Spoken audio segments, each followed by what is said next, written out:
ಮತ್ತೊಂದು ಆಯಾಮವನ್ನ ಪಡೆದುಕೊಳ್ಳುವಂತಹ ಚಾನ್ಸಸ್ ಕಾಣಿಸ್ತಾ ಇದೆ. ಯಾಕಂತ ಹೇಳಿದ್ರೆ ಈಗ ಮೀಟು ಹೆಸರಲ್ಲಿ ಹಿಂದೂ ವಿರೋಧಿಗಳ ಒಂದು ಕೃತ್ಯ ಆಗ್ತಿದೆ. ಹಿಂದೂ ವಿರೋಧಿಗಳ ಕೃತ್ಯನ ಇದು ಅಂತ ಹನುಮಂತನ ವಿರೋಧಿಗಳಿಂದ ಮೀಟು ಅಭಿಯಾನ ಆಗ್ತಾ ಇದೆ ಅನ್ನೋ ಒಂದು ಗಂಭೀರವಾದಂತಹ ಆರೋಪ ಕೇಳಿ ಬರ್ತಾ ಇದೆ.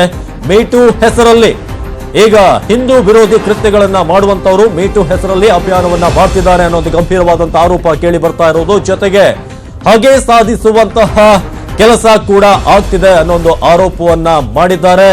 ಮೀಟು ಹೆಸರಲ್ಲಿ ಪ್ರಧಾನಿ ಮೋದಿ ವಿರುದ್ಧ ಹಾಗೆಯನ್ನ ಸಾಧಿಸೋದಕ್ಕೆ ಹೋರಾಟಗಾರರು, ಮೋದಿ ವಿರೋಧಿಗಳ ಮೀಟು ಹೋರಾಟಗಾರರು ಶ್ರುತಿ ಚೇತನ್ ವಿರುದ್ಧ ಪ್ರಶಾಂತ್ ಸಂಬರ್ಗಿ ಆರೋಪವನ್ನ ಮಾಡಿದ್ದಾರೆ.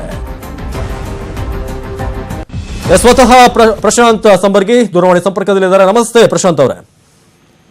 ನಮಸ್ಕಾರ Avinash. Good afternoon. Good afternoon.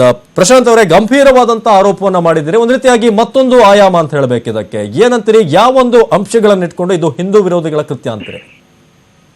ಇದರಲ್ಲಿ ಎರಡು ಪಾರ್ಟ್ ಇದೆ. ಪಾರ್ಟ್ ನಂಬರ್ 1, ಅರ್ಜುನ್ ಸರ್ಜಾ ಅವರು ದೈವ ಭಕ್ತ, ಆಂಜನೇಯ ಭಕ್ತ, ಶ್ರೀರಾಮನ ಪೂಜೆ ಮಾಡುವಂತ ವ್ಯಕ್ತಿ. ಓಕೆ. ಅವರ ತಂದೆ RSS ಅಲ್ಲಿ ಗುರ್ಸ್ಕೊಂಡಿದ್ರು. ಇತ್ತೀಚೆಗೆ ಅರ್ಜುನ್ ಸರ್ಜಾ ಅವರು ಒಂದು ಗೋವನ್ನ ದತ್ತಕ್ಕೆ ತಗೊಂಡು ಮತ್ತೆ ಗೋಶಾಲೆಯನ್ನು ಕಟ್ಟಿಸ್ತೀನಿ ಅಂತ ಒಂದು ಪತ್ರಿಕಾಗೋಷ್ಠಿಯನ್ನು ಮಾಡಿದ್ದಾರೆ. ಓಕೆ. ಇದು ಒಂದು ಹಿನ್ನೆಲೆ. ಇದನ್ನ ನೀವು ನಿಮ್ಮ ಬ್ಯಾಕ್ ಗ್ರೌಂಡ್ ಅಲ್ಲಿ ಇಟ್ಕೊಳ್ಳಿ. ಫೈನ್. ಅದೆಲ್ಲ ಗೊತ್ತಿರುವಂತ ವಿಚಾರ ಪ್ರಶಾಂತ್ ಅವರೇ. ಅದು ಬಹಳ ವರ್ಷಗಳಿಂದ ನೋಡ್ತಾ ಇದ್ದೀವಿ. ಹೌದು. ಇದಾದ ನಂತರ 2018 ಮಾರ್ಚ್ ಏಪ್ರಿಲ್ ನಡೆದ ಒಂದು ಇಂಡಿಯಾ ಟುಡೇ ಕಾನ್ಕ್ಲೇವ್ ಅಲ್ಲಿ ಈ ವಿಷಯದ ಬೀಜವನ್ನ ಕ್ಯಾಸ್ಟಿಂಗ್ ಕೌಚ್ ಬಗ್ಗೆ ಮಾತನಾಡಿದ್ರು ಶ್ರುತಿ ಅವರು. ಹೌದು. ಕರ್ನಾಟಕದಲ್ಲಿ ಒಂದು 20 ಜನ ಹೀರೋಯಿನ್ಸ್ ಇದ್ದಾರೆ. ಎಲ್ಲರನ್ನು ಬಿಟ್ಟು ಶ್ರುತಿ ಹರಿಹರನ್ ಆಯ್ಕೆ ಮಾಡಿದ್ ಯಾಕೆ ಅನ್ನುವ ಯಕ್ಷ ಪ್ರಶ್ನೆ ನೀವು ಹುಡುಕ್ಬೇಕು, ನಾವು ಹುಡುಕ್ಬೇಕು, ಉತ್ತರ ಸಿಗ್ಬೇಕು ಅದಕ್ಕೆ. ಅನೇಕ ನಟಿಯರಿದ್ದಾರೆ.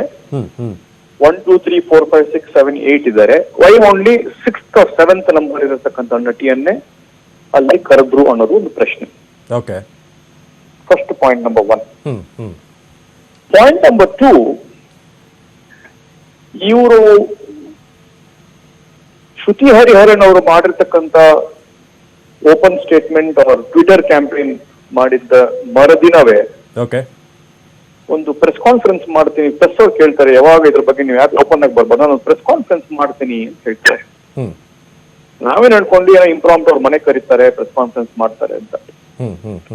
ಬಟ್ ಅವ್ರ ವೇದಿಕೆ ಫೈರ್ ಅನ್ನೋ ಒಂದು ಪ್ರೆಸ್ ಕಾನ್ಫರೆನ್ಸ್ ಒಂದು 10 ದಿನ ಮುಂಚೆನೆ ನಿಗದಿ ಆಗಿರುತ್ತೆ.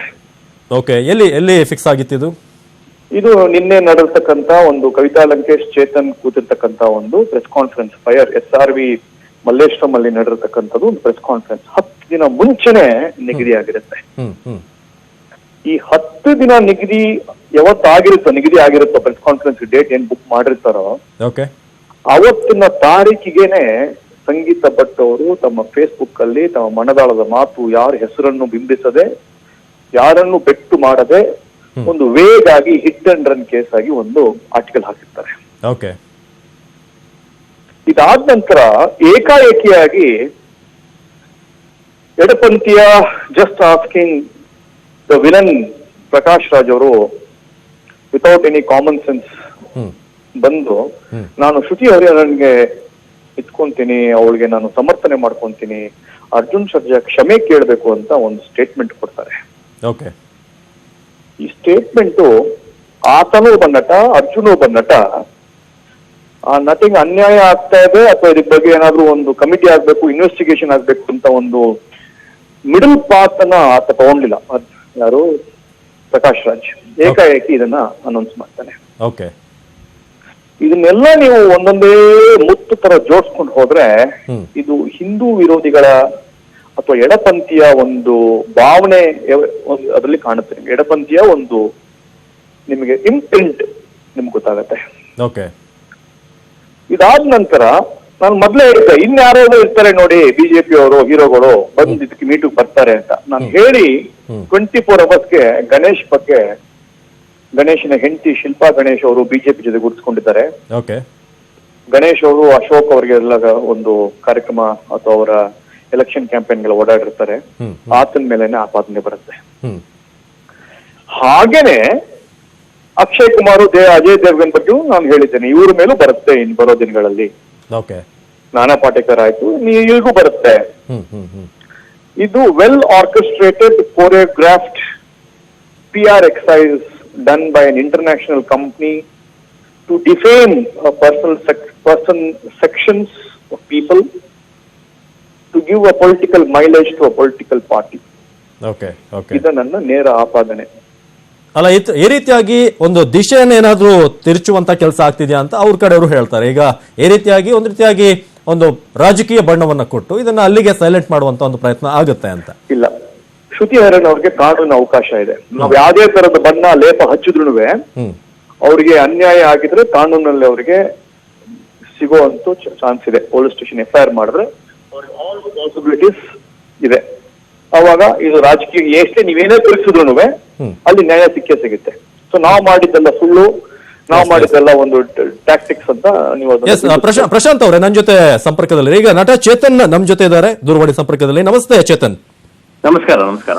ಎಸ್, ನೆನೆಯಷ್ಟೇ ಸುದ್ದಿಗೋಷ್ಠಿಯನ್ನ ನೋಡಿದ್ವಿ, ಸಾಕಷ್ಟು ವಿಚಾರಗಳನ್ನ ನೀವು ಕೂಡ ಹೇಳಿದ್ರೆ. ಆದ್ರೆ ಇವತ್ತು ನಿಮ್ಮ ಮೇಲೆ ಒಂದು ಗಂಭೀರವಾದಂತ ಆರೋಪ ಇದೆ. ನಿಮಗೆ ಪ್ರೇಮ ಬರಹ ಸಿನಿಮಾದಲ್ಲಿ ಒಂದು ಆಫರ್ ಇತ್ತು, ಆಮೇಲೆ ಅದನ್ನ ರಿಜೆಕ್ಟ್ ಮಾಡಲಾಯಿತು ಅಂತ, ಏನಂತೀರಿ? ನೋಡಿ, ನನಗೆ ಅರ್ಜುನ್ ಸರ್ಜಾ ಅವರು ಪ್ರೇಮ ಬರಹ ಸಂದರ್ಭದಲ್ಲಿ ಅವ್ರ ಜೊತೆ ವರ್ಕ್ ಮಾಡೋ ಒಂದು ಪ್ಲಾನ್ ಇತ್ತು. ಅವ್ರ ಜೊತೆ ಒಳ್ಳೆ ರೀತಿ ನಾವು ಕೆಲಸ ಮಾಡಕ್ಕೆ ಎಲ್ಲ ಸಮಯ ಆಯ್ತು. ಎಷ್ಟೋ ತಿಂಗಳು ನಾವು ಜೊತೆ ಕೆಲಸ ಮಾಡ್ಬೇಕಾಗಿತ್ತು, ಫುಲ್ ಸಿನಿಮಾ ಮಾಡ್ಬೇಕಾಗಿತ್ತು, ಮಾಡಕ್ ಆಗ್ಲಿಲ್ಲ ಕಾರಣಾಂತರಗಳಿಂದ. ಆದ್ರೆ ಎಲ್ಲಾ ರೀತಿಯು ಬಹಳ ಚೆನ್ನಾಗಾಯ್ತು. ನಾವು ಫೋಟೋ ಶೂಟ್ ಮಾಡಿದ್ವಿ. ನಾವು ಒಂದು ಇನಿಷಿಯಲ್ ಡೇಸ್ ಅಲ್ಲಿ ಇದು ಒಂದು ಪ್ರೀ ಶೂಟ್ ರಿಹರ್ಸಲ್ ಮಾಡಿದ್ವಿ. ಮತ್ತೆ ಎಲ್ಲಾ ಒಂದ್ ರೀತಿ ಚೆನ್ನಾಗಾಯ್ತು. ಆದ್ರೆ ಸ್ವಲ್ಪ ಕತೆ ಬದಲಾವಣೆ ಆಯ್ತು. ಅದು ಹೋಗ್ತಾ ಕತೆ ಬದಲಾವಣೆ ಆದಾಗ ಇಲ್ಲ ಅರ್ಜುನ್ ಸರ್ ನಾವು ಮುಂದೆ ಕೆಲಸ ಮಾಡೋಣ ಅನ್ನೋ ರೀತಿನಲ್ಲಿ ಅದು ಚೇಂಜ್ ಆಯ್ತು. ಬಟ್ ನನಗೆ ಅರ್ಜುನ್ ಸರ್ ಮೇಲೆ ವೈಯಕ್ತಿಕವಾಗಿ ಯಾವ ರೀತಿನೂ ಅವ್ರ ಮೇಲೆ ನನ್ನ ಮೇಲೆ ಯಾವ್ದು ಸಮಸ್ಯೆ ಬರೋ ಕೆಲಸ ನಡೆದಿಲ್ಲ. ನನಗೆ ಅವ್ರು ಚೆನ್ನಾಗಿ ನೋಡ್ಕೊಂಡಿದ್ದಾರೆ. ಬಟ್ ಇದು ಒಂದು ಲಾರ್ಜರ್ ಮೂವ್ಮೆಂಟ್ ಅನ್ನೋ ಕಾರಣಕ್ಕೆ ಈ ನಿಟ್ಟಿನಲ್ಲಿ ಸಪೋರ್ಟ್ ಮಾಡ್ತಾರೆ. ಚೇತನ್ ಅವರೇ, ಈಗ ಒಂದು ವಿಚಾರ, ಈಗ ಮೀ ಟು ಒಂದು ಮೂವ್ಮೆಂಟ್ ಏನಿದೆ, ಅಭಿಯಾನ ಏನಿದೆ, ಅದು ಹಿಂದೂ ವಿರೋಧಿಗಳ ಮೇಲೆ ಆಗ್ತಿರುವಂತ ಒಂದು ಕೆಲಸ, ಹಿಂದೂ ವಿರೋಧಿಗಳು ಮಾಡ್ತಿದ್ದಾರೆ ಅನ್ನೋ ಒಂದು ಆರೋಪ ಪ್ರಶಾಂತ್ ನಿಂಬರ್ಗಿ ಅವರು ಮಾಡಿದ್ದಾರೆ. ಈಗ ಏನಂತೀರಿ? ಪ್ರಶಾಂತ್ ಸಂಬರ್ಗಿ ಅವರು, ಸಾರಿ. ನೋಡಿ, ನನಗೆ ಪ್ರಶಾಂತ್ ಸಂಬರ್ಗಿ ಅವ್ರ ಬಗ್ಗೆ ನನಗೆ ಗೊತ್ತಿಲ್ಲ, ಅವ್ರು ಯಾರು ಅಂತ ನನಗೆ ಗೊತ್ತಿಲ್ಲ. ಈ ಒಂದು ಮೀಟು ಮೂವ್ಮೆಂಟ್ ಅನ್ನೋದು ಬಹಳ ಸ್ಪಷ್ಟವಾಗಿ ನಾವೇನು ಚಿತ್ರರಂಗದಲ್ಲಿ ಕಟ್ತಾ ಇದ್ದೀವಿ, ಇದು ಒಂದು ಪುರುಷ ಪ್ರಧಾನ ವ್ಯವಸ್ಥೆ. ಅದು ಬಹಳ ಸ್ಪಷ್ಟವಾಗಿ ಅದು ನಮ್ಮ ಸಮಾಜದಲ್ಲೂ ಇದೆ, ನಮ್ಮ ಚಿತ್ರರಂಗದಲ್ಲೂ ಇದೆ. ಅಂದ್ರೆ ಪವರ್ ಸ್ಟ್ರಕ್ಚರು ಬಹಳ ಕ್ಲಿಯರ್ ಆಗಿ ಅಧಿಕಾರದಲ್ಲಿರೋರು, ಅದು ಪ್ರೊಡ್ಯೂಸರ್ಸ್ ಇರೋರು ಗಂಡಸರು, ಮಹಿಳೆ. ಅಲ್ಲ, ಈಗ ನಿಮ್ಮ ಅಭಿಯಾನಕ್ಕೆ ಈಗ ಸಪೋರ್ಟ್ ಮಾಡ್ತಿರುವಂತವರೆಲ್ಲ ಆಲ್ಮೋಸ್ಟ್ ಲೆಫ್ಟ್ ಐಡಿಯಾಲಜಿ ಇರುವಂತವ್ರೆ ಅಂತ ಪ್ರಶಾಂತ್ ಅವ್ರು ಹೇಳ್ತಾರೆ. ಪ್ರಶಾಂತ್ ಅವರೇ ನಮ್ಮ ಜೊತೆ ಸಂಪರ್ಕದಲ್ಲೂ ಇದ್ದಾರೆ. ಪ್ರಶಾಂತ್ ಅವರೇ, ಗಂಡಸರು. ಅಲ್ಲ, ಈಗ ನಿಮ್ಮ ಅಭಿಯಾನಕ್ಕೆ ಈಗ ಸಪೋರ್ಟ್ ಮಾಡ್ತಿರುವಂತವರೆಲ್ಲ ಆಲ್ಮೋಸ್ಟ್ ಲೆಫ್ಟ್ ಐಡಿಯಾಲಜಿ ಇರುವಂತವ್ರೆ ಅಂತ ಪ್ರಶಾಂತ್ ಅವ್ರು ಹೇಳ್ತಾರೆ. ಪ್ರಶಾಂತ್ ಅವರೇ ನಮ್ಮ ಜೊತೆ ಸಂಪರ್ಕದಲ್ಲೂ ಇದ್ದಾರೆ. ಪ್ರಶಾಂತ್ ಅವರೇ, ಅದು ಖಂಡಿತ ನಿಜ ಅಲ್ಲ. ಯಾಕಂದ್ರೆ ನೋಡಿ, ನಮ್ಮ ICC ಇಂಟರ್ನಲ್ ಕಂಪ್ಲೇಂಟ್ಸ್ ಕಮಿಟಿನಲ್ಲಿ ಯಾರು 11 ಜನ ಇದ್ದಾರೆ, ಅವರೆಲ್ಲರೂ ಬೇರೆ ಬೇರೆ ರೀತಿ ಸಮಾಜಕ್ಕೆ ಒಂಥರ ಸಮಾನತೆಗೋಸ್ಕರ ಹೋರಾಡ್ಕೊಂಡು ಕೆಲಸ ಮಾಡ್ಕೊಂಡು ಬಂದಿದ್ದಾರೆ. ಅವರೆಲ್ಲ ಬೇರೆ ಬೇರೆ political persuasion. ICC internal complaints ಕಮಿಟಿನಲ್ಲಿ ಯಾರು 11 ಜನ ಇದ್ದಾರೆ, ಅವರೆಲ್ಲರೂ ಬೇರೆ ಬೇರೆ ರೀತಿ ಸಮಾಜಕ್ಕೆ ಒಂಥರ ಸಮಾನತೆಗೋಸ್ಕರ ಹೋರಾಡ್ಕೊಂಡು ಕೆಲಸ ಮಾಡ್ಕೊಂಡು ಬಂದಿದ್ದಾರೆ. ಪ್ರಶಾಂತ್ ಅವರು ಕೂಡ ಸಂಪರ್ಕದಲ್ಲಿದ್ದಾರೆ. ಪ್ರಶಾಂತ್ ಅವರೇ, ಪ್ರಶಾಂತ್ ಸಂಬರ್ಗಿ ಹಿಯರ್. ಚೇತನ್, ಹಾಯ್. ನಮಸ್ಕಾರ. Hi, just want some clarity.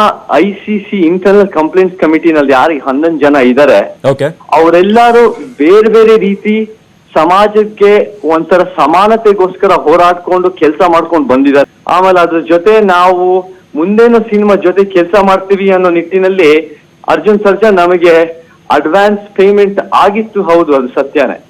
Okay, yes ತಗೊಂಡಿದ್ದಾರಂತೆ ಪ್ರಶಾಂತ್ 10 ಲಕ್ಷ ಅಡ್ವಾನ್ಸ್ ಕೊಟ್ಟಿರೋದು. ಹೌದು, ಅರ್ಜುನ್ ಸರ್ಜಾ ವಾಪಸ್ ಕೇಳಿದಾರ? ವಾಪಸ್ ಕೇಳಿದಾರ ಚೇತನ್? ಅರ್ಜುನ್ ಸರ್ಜಾ ನನಗೆ ಯಾವತ್ತು ಡೈರೆಕ್ಟ್ ಆಗಿ ಆ ವಿಚಾರದಲ್ಲಿ ಅವ್ರು ಕೇಳಿಲ್ಲ. ನಾವು ಮುಂದೆ ಸಿನಿಮಾ ಮಾಡ್ತೀವಿ ಅನ್ನೋ ಎಲ್ಲಾ ಲಕ್ಷಣಗಳಿತ್ತು. ಅವ್ರ ಜೊತೆ ಅವ್ರ ಅನೇಕ ಸಲಿ ನನಗೆ ನೆಕ್ಸ್ಟ್ ನಾವು ಸಿನಿಮಾ ಮಾಡ್ತಾ ಇದೀವಿ, ನಾವು ಅದನ್ನ ಖಂಡಿತ ಮುಂದೆ ಮಾಡೋಣ ಅಂತ ಹೇಳಿದ್ದಾರೆ. ಅದ್ರ ನಂತರ ನನಗೆ ಈ ಮೀಟು ಅಭಿಯಾನ ಆಗೋದಕ್ಕಿಂತ ಮುಂಚೆ ನನಗೆ ಅವರು ಫೋನು ಮಾಡಿ ಅವರು ಮಾತಾಡಿದ್ದಾರೆ. ಸೊ ಅವರು ಈ ನಿಟ್ಟಿನಲ್ಲಿ ಒಂದು ನಾವ್ ಹೇಗೆ ಮುಂದೆ ಒಂದು ಫೋನ್ ಮಾಡಿದ್ರು, ಏನೇನ್ ಆಗ್ತಾ ಇದೆ ಸಿನಿಮಾಗಳ ಬಗ್ಗೆ ಅವರು ಮಾತಾಡಿದ್ರು, ನಾನು ಮಾತಾಡಿದ್ದೆ ಕೆಲವು ವಾರಗಳ ಹಿಂದೆ. ಸೊ ಈ ರೀತಿನಲ್ಲಿ ಯಾವುದೇ ಒಂದು ಪರ್ಸನಲ್ ರೀತಿನಲ್ಲಿ ನನಗೆ ಅರ್ಜುನ್ ಸರ್ಜಾ ಮೇಲೆ ಯಾವ ರೀತಿನೂ ನನಗೆ ಕೋಪ, ದ್ವೇಷ, ಸಮಸ್ಯೆ ಇಲ್ಲ. ನಮ್ದು ಈ ಮೀಟು ಅಭಿಯಾನದಲ್ಲಿ ಒಂದು ಮಹಿಳೆಗೆ ಒಂದು ವಾಕ್ ಸ್ವತಂತ್ರ ಇರಬೇಕು, ಮತ್ತೆ ಈ ಒಂದು ಲೈಂಗಿಕ ಕಿರುಕುಳದ ವಿರುದ್ಧ ಧ್ವನಿ ಎತ್ತಬೇಕು ಅನ್ನೋ ಕಾರಣಕ್ಕೆ ನಾನು ಅವರಿಗೆ ಈ ಒಂದು ಅಭಿಯಾನಕ್ಕೆ ಬೆಂಬಲ ಕೊಡ್ತಾ ಇದ್ದೀನಿ. ಎಸ್ ಚೇತನ್ ಅವರ, ಪ್ರಶಾಂತ್ ಅವರು ಈಗ ಕ್ಲಾರಿಫಿಕೇಶನ್ ಕೊಟ್ಟಿದ್ದಾರೆ. ಇದ್ರ ಬಗ್ಗೆ ಒಂದು ದೂರು ದಾಖಲಾಗಿದೆ ಕರ್ನಾಟಕ ಫಿಲ್ಮ್ ಚೇಂಬರ್ ಅಲ್ಲಿ. ಅರ್ಜುನ್ ಸರ್ಜಾ ಅವರು ಇವ್ರಿಗೆ ದುಡ್ಡು ವಾಪಸ್ ಕೇಳಿದ್ದಾರೆ, SMS ಮಾಡಿದ್ದಾರೆ, ಚೇತನ್ ಅವ್ರಿಗೆ ಅವಾಯ್ಡ್ ಮಾಡಿದ್ದಾರೆ. ಈ ಎಲ್ಲಾ ಸಂಗತಿಗಳನ್ನ ನಾವು ರಾಜೇಶ್ ಮುಖಾಂತರ, ಹಿರಿಯ ನಟರ ಮುಖಾಂತರ ಫಿಲ್ಮ್ ಚೇಂಬರ್ಗೆ ಒಂದು ಲಿಖಿತ ದೂರಿನಲ್ಲಿ ಕೊಟ್ಟಿದ್ದೇವೆ. ಅದಕ್ಕೆ ಅವ್ರು ಉತ್ತರ ಕೊಡ್ತಾರೆ. ಇಲ್ಲಿ ಫೋನ್ ಅಲ್ಲಿ ಗೋಮುಖ ವ್ಯಾಗ್ರಹ ತರ ಚೇತನ್ ಸಮರ್ಥನೆ ಮಾಡ್ಕೊಳ್ಳೋದು ಒಂಥರ ಹಾಸ್ಯಾಸ್ಪದವಾಗಿದೆ. ಇದಕ್ಕೆ ಅವರು ಲಿಖಿತ ರೂಪದಲ್ಲಿ ಚೇಂಬರ್ ಕೊಡ್ಬೋದು, ದುಡ್ಡಿಸ್ಕೊಂಡಿದ್ ನಿಜ, ವಾಪಸ್ ಕೇಳಿದಕ್ಕೆ ಇದೊಂಥರ ಷಡ್ಯಂತ್ರ, ಹುನ್ನಾರ ಮತ್ತು ಇದಕ್ಕೆ ಬೇಕಾಗಿರ್ತಕ್ಕಂತ ಒಂದು ರಿವೆಂಜ್, ದುಶ್ಮನ್ ಕಾ ದುಶ್ಮನ್ ಹಮಾರ ದೋಸ್ತೆ ಅಂತ ಚೇತನಿನ ಆಟಿಟ್ಯೂಡು. ಇದಕ್ಕೆ ಅವರು ಚೇಂಬರ್ ನಲ್ಲಿ ಉತ್ತರ ಕೊಡ್ಲಿ, ಅವರು ತಗೊಂಡ್ರು ದುಡ್ಡು ಮತ್ತು ಅಡ್ವಾನ್ಸ್ ಅನ್ನ ಹಿಂತಿರುಗಿಸ್ಬೇಕಂತ ನಾನು ಕೇಳ್ಕೊಂತಾ ಇದ್ದೀನಿ. ಚೇತನ್ ಅವ್ರ, ಏನಂತೀರಿ ನೀವು? ಗೋಮುಖ ವ್ಯಾಕರಣ ಹಾಗೆ ಈಗ ಸ್ಟೇಟ್ಮೆಂಟ್ ಕೊಡ್ತಾ ಇದ್ದೀರಿ ಅನ್ನೋದು ಪ್ರಶಾಂತ್ ಅವರ ಆರೋಪ. ನೋಡಿ, ಇವಾಗ ಇದು ಒಂದು ಕ್ಲಿಯರ್ ಕಟ್ ಒಂದು ಪರ್ಸನಲ್ ಅಟೆಂಪ್ಟ್ ಅಟ್ ಡಿಲೆಜಿಟಿಮೈಸಿಂಗ್ ನಮ್ಮ ಹೋರಾಟ ಅಥವಾ ನಮ್ಮ ಒಂದು ನಿಲುವು. ನಮಗೆ ಅರ್ಜುನ್ ಸರ್ಜಾ ನಾನು ಜೊತೆ ಕೆಲಸ ಮಾಡ್ಬೇಕಾಗಿತ್ತು, ನಾನು ಅರ್ಜುನ್ ಸರ್ಜಾ ನಾವು ಸಿನಿಮಾ ಮಾಡ್ಬೇಕಾಗಿತ್ತು, ನಾವು ಮುಂದೇನು ಸಿನಿಮಾ ಮಾಡ್ತೀವಿ ಅನ್ನೋ ಎಲ್ಲ ಪ್ಲಾನ್ ಇತ್ತು. ಆ ನಿಟ್ಟಿನಲ್ಲಿ ನಾನು 6 ತಿಂಗಳು ಅವ್ರ ಜೊತೆ ಅವ್ರಿಗೋಸ್ಕರ ವೇಟ್ ಮಾಡಿ, ನನಗೆ ಬೇರೆ ಭಾಷೆ, ಒಂದು ಹಿಂದಿ ಭಾಷೆ ಸಿನಿಮಾನು ಬಿಟ್ಟು ನಾನು ಅವ್ರನ್ನ ಕೇಳಿದ್ದೆ. ಅವಾಗ ಈ ಸಿನಿಮಾ ನಾನು ಬಿಡ್ಬೇಕಾ, ನಾವು ಸಿನಿಮಾ ಮಾಡ್ತೀವ, ಖಂಡಿತ ಮಾಡೋಣ ಅಂತ 6 ತಿಂಗಳು ಅವ್ರಿಗೋಸ್ಕರ ನಾನು ವೇಟಿಂಗ್ ಮಾಡಿದ್ದು, ಅದು ಅಡ್ವಾನ್ಸ್ ತಗೊಂಡಾದ್ಮೇಲೆ. ಸೊ ಎಲ್ಲಾ ರೀತಿನಲ್ಲೂ ನನ್ನ ಕಡೆಯಿಂದ ನಾನು ಅದನ್ನ ಸಿನಿಮಾ ಮಾಡ್ಬೇಕು ಅಂತ ಲಕ್ಷಣ ಇತ್ತು, ಮುಂದೇನೋ ಮಾಡೋಣ ಅಂತ ಪ್ಲಾನ್ ಇತ್ತು. ಆದ್ರೆ ಯಾವತ್ತು ನನಗೆ ಡೈರೆಕ್ಟ್ ಆಗಿ ಅರ್ಜುನ್ ಸರ್ಜಾ ಅವರು ಡೈರೆಕ್ಟ್ ಆಗಿ ಯಾವುದೇ ಕಾರಣಕ್ಕೂ ಈ ದುಡ್ಡು ವಾಪಸ್ ಕೊಡಿ ಅಂತ ಕೇಳೋರಲ್ಲ, ಕೇಳಿಲ್ಲ. ಅವ್ರು ಯಾವತ್ತೂ ಆ ರೀತಿ ಮಾಡಿಲ್ಲ. ಮುಂದೆ ಕೆಲಸ ಮಾಡ್ತೀವಿ ಅಂತ ಹೇಳಿದ್ದಾರೆ. ಇದು ಯಾವ ಪರ್ಸನಲ್ ರೀತಿನಲ್ಲೂ ಏನಿಲ್ಲ ಅರ್ಜುನ್ ಸರ್ಜಾ ಮೇಲೆ. ಅವರು ನನಗೆ ಬಹಳ ಒಂದು ಚೆನ್ನಾಗಿ ನೋಡ್ಕೊಂಡಿದ್ದಾರೆ. ಬಟ್ ನನಗೆ ಈ ರೀತಿ ಹೌದು ಅವ್ರ ಮೇಲೆ ಆಗಿರೋದು ವೈಯಕ್ತಿಕವಾಗಿ ನನಗೂ ಬೇಜಾರಾಗಿದೆ. ಯಾಕಂದ್ರೆ ಈ ಅರ್ಜುನ್ ಸರ್ಜಾ ಅವರು ಯಾವತ್ತೂ ಆ ರೀತಿ ನಡ್ಕೊಂಡಿರ್ಲಿಲ್ಲ ನನ್ನ ಕಣ್ಣಲ್ಲಿ. ಆದ್ರೆ ಈ ಡಬಲ್ ಸ್ಟ್ಯಾಂಡರ್ಡ್ಸ್ ಇದೆ. ಒಂದು ಪ್ರೆಸ್ ಕಾನ್ಫರೆನ್ಸ್ ಅಲ್ಲಿ ಅರ್ಜುನ್ ಸರ್ಜಾ ಬಗ್ಗೆ ಫುಲ್ ಓಪನ್ ಆಗಿ ಅಟ್ಯಾಕ್ ಮಾಡ್ತಾರೆ, ಇಲ್ಲಿ ನೋಡಿದ್ರೆ ನನಗೆ ತುಂಬಾ ಚೆನ್ನಾಗಿ ನೋಡ್ಕೊಂಡಿದ್ದಾರೆ ಅಂತ ಡಬಲ್ ಸ್ಟ್ಯಾಂಡರ್ಡ್ ಚೇತನ್ ಅವ್ರದ್ದು. ಇದು ಅವರು ಚೇಂಬರ್ ಉತ್ತರ ಕೊಡ್ಲಿ. ನನ್ನ ಆರೋಪ ಇಷ್ಟೇ. ನಾನು ಇವನೇ ಒಂದು ರೆಸ್ಪಾನ್ಸ್ ಹೇಳ್ತೀನಿ. ನಾನು ಪ್ರೆಸ್ ಕಾನ್ಫರೆನ್ಸ್ ನಲ್ಲಿ ಯಾವತ್ತು ಪ್ರೆಸ್ ಕಾನ್ಫರೆನ್ಸ್ ಅಲ್ಲಿ ಯಾವ ಮೀಡಿಯಾದಲ್ಲೂ ಅರ್ಜುನ್ ಸರ್ಜಾ ಮೇಲೆ ವೈಯಕ್ತಿಕವಾಗಿ ನಾನು ಯಾವ ರೀತಿನೂ ಹೇಳಿಲ್ಲ, ಅವ್ರು ತಪ್ಪು ಮಾಡಿದ್ದಾರೆ ಅಂತ ಹೇಳಿಲ್ಲ. ಯಾರ ಮೇಲೆ ಪ್ರೆಸ್ ಕಾನ್ಫರೆನ್ಸ್ ನಲ್ಲಿ ಹೇಳಿದೀನಿ, ಮತ್ತೆ ಹೇಳ್ತೀನಿ ಅಂದ್ರೆ ತಾರಾ ಗೋವಿಂದ್ ಅನ್ನೋರು ಬಹಳ ಸ್ಪಷ್ಟವಾಗಿ ಶ್ರುತಿನ ಮೆಂಟಲ್ ಅಂತ ಕರೆದು, ತಲೆ ಕೆಟ್ಟಿದೆ ಅಂತ ಕರೆದು, ಬೇರೆ ಕಡೆಯಿಂದ ಬಂದ್ಬಿಟ್ಟು ಈ ರೀತಿ ಹಾರಾಡ್ತಾ ಇದ್ದಾರೆ ಅಂತ ಒಂದು ಮಹಿಳಾ ವಿರೋಧಿ ಮಾತುಗಳು ಮತ್ತು ಅವರು ಸಮಾನತೆ ವಿರೋಧಿ ಮಾತುಗಳು ಅವ್ರದ್ದು. ಮತ್ತೆ ಮುನಿರತ್ನ ನಾಯ್ಡು ಅನ್ನೋರು ಏನು ಬ್ಯಾಡ್ ಟಚ್ ಗುಡ್ ಟಚ್ ಇಲ್ಲ, ಸಿನಿಮಾ ಓಡ್ಬೇಕು ಈ ರೀತಿ ಇಲ್ಲ ಅಂತ ವೈಯಕ್ತಿಕವಾಗಿ ಶ್ರುತಿ ಮೇಲೆ ಮಾತಾಡಿ, ಅವರು ನಿಜವಾಗ್ಲೂ ಅವ್ರ ಮೇಲೆ ಲೈಂಗಿಕ ಕಿರುಕುಳದ ವಿಚಾರ 3 ಆರೋಪ ಇರೋದು ಮುನಿರತ್ನ ನಾಯ್ಡು ಮೇಲೆ. ಮತ್ತೆ ಅದ್ರ ಜೊತೆ ಧ್ರುವ ಸರ್ಜಾ ಈ ರೀತಿ ಒಂದ್ ರೀತಿ ಸಮಸ್ಯೆಗಳು, ಒಂದ್ ರೀತಿ ಬೇರೆ ರೀತಿ ಮಹಿಳಾ ವಿರೋಧಿ ಧ್ವನಿಗಳು ಯಾರದು, ಅವ್ರು ಎಷ್ಟೋ ಚೆನ್ನಾಗಿರೋ ಮಹಿಳೆಯರ ಜೊತೆ ಆಕ್ಟಿಂಗ್ ಮಾಡಿದ್ದಾರೆ ಅಂತ ಬೇರೆ ರೀತಿ ಧ್ರುವ ಮಾತಾಡಿರೋದು ನಮ್ಗೆ ನಿಜವಾಗ್ಲೂ ಬಹಳ ಬೇಜಾರಾಗಿದೆ ನಮ್ಮ ಚಿತ್ರರಂಗದಲ್ಲಿ. ಅದನ್ನ ನಾನು 3 ರೀತಿನಲ್ಲಿ ಅವ್ರ ಮಾತುಗಳನ್ನ ನಾನು ಖಂಡಿತ ಖಂಡಿಸ್ತೀನಿ. ಆದ್ರೆ ಅರ್ಜುನ್ ಸರ್ಜಾ ಮೇಲೆ ನಾನು ಯಾವುದೇ ವೈಯಕ್ತಿಕವಾಗಿ ಎಲ್ಲೂ ಹೇಳಿಲ್ಲ. ನಾನು ಅರ್ಜುನ್ ಸರ್ಜಾ ಅದು ತಪ್ಪು, ಅದು ನಿಜವಾದ ತನಿಖೆ ಆಗುವವರೆಗೂ ಅವರಲ್ಲಿ ನಾವು ಗಿಲ್ಟಿ ಅಪರಾಧಿ ಅಂತ ಖಂಡಿತ ಹೇಳಬಾರ್ದು. ಇದನ್ನ ಪ್ರಶ್ನೆ ಇರಬೇಕು. ಆದ್ರೆ ಮುಖ್ಯವಾಗಿ ಯಾರು ಧ್ವನಿ ಮಾತಾಡ್ತಾ ಇದ್ರೆ ಸೆಕ್ಷುವಲ್ ಹರಾಸ್ಮೆಂಟ್ ಆಗಿದೆ, ಅವ್ರಿಗೆ ನಾವು ಬೆಂಬಲ ಕೂಡ ಈ ಸಮಯದಲ್ಲಿ ನ್ಯಾಯ ಪರವಾಗಿದೆ ಅಂತ ನಾನು ಹೇಳ್ತಾ ಇದ್ದೀನಿ. Thank you Chetan, thank you Prashanth, ಇಬ್ಬರಿಗೂ ಕೂಡ ಮಾತನಾಡಿದ್ರು. ಇದು ಇಬ್ಬರ ವರ್ಷನ್, ಚೇತನ್ ಮತ್ತೆ ಪ್ರಶಾಂತ್ ಇಬ್ರು ಕೂಡ ಮಾತನಾಡಿದ್ರು. ಇವಿಷ್ಟು ಈ ಹೊತ್ತಿನ ಪ್ರಮುಖ ಸುದ್ದಿ. ಈಗ ಕ್ರೈಮ್ ಡೈರಿ ಪ್ರಸಾರವಾಗುತ್ತೆ, ನೋಡ್ತಾ ಇರಿ ನ್ಯೂಸ್ 18 ಕನ್ನಡ. ಜಾಲ ನಮ್ಮದು ಬಲ.